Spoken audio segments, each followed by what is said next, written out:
Najma Zahra, l'étoile resplendissante, ou la maison du baron, comme on l'appelle plus familièrement, est l'un des trésors de la Tunisie. Édifiée au début du XXe siècle sur la colline de Sidi Bou Saïd, ouverte sur un panorama saisissant, à la fois majestueuse et discrète, l'ancienne résidence de la famille d'Erlanger suscite l'admiration par son insolite splendeur et le respect immédiat que l'on éprouve devant les œuvres d'art qui rapprochent les hommes et les cultures.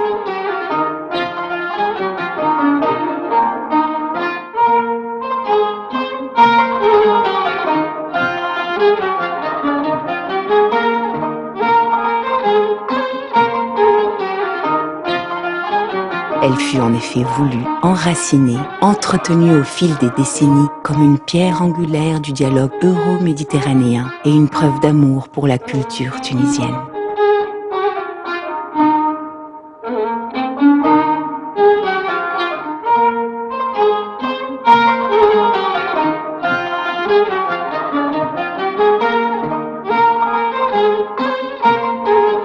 On dit souvent et à juste titre que Najma Zahra est un modèle d'arabisance réussi.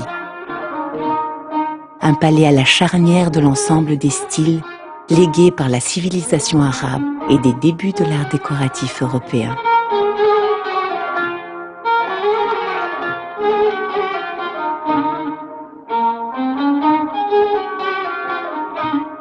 Mais le charme envoûtant de sa demeure ne s'exprime pas seulement à travers une juxtaposition de citations décoratives serties dans un site à la beauté sidérante. Il naît de la manière dont elles s'enlacent et se répondent à tel point on ne sait plus très bien où l'on se trouve exactement.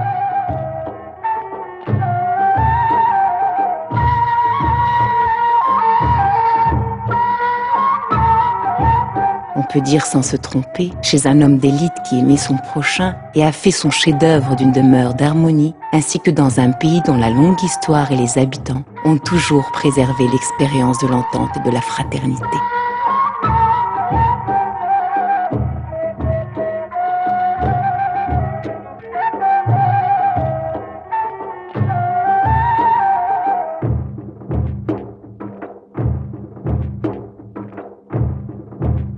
Architecte d'un palais singulier, inspiré par les trésors du patrimoine arabo-andalou, artiste peintre de grand talent, dont les portraits émeuvent par leur subtile mélancolie.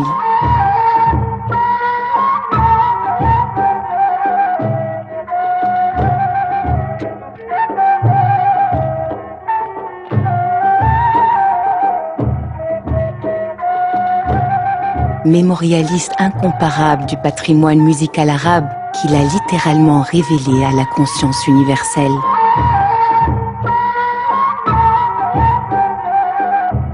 Rodolphe d'Erlanger fut l'un de ces héros discrets qui transmettent un message d'entente et d'harmonie par-dessus toutes les frontières.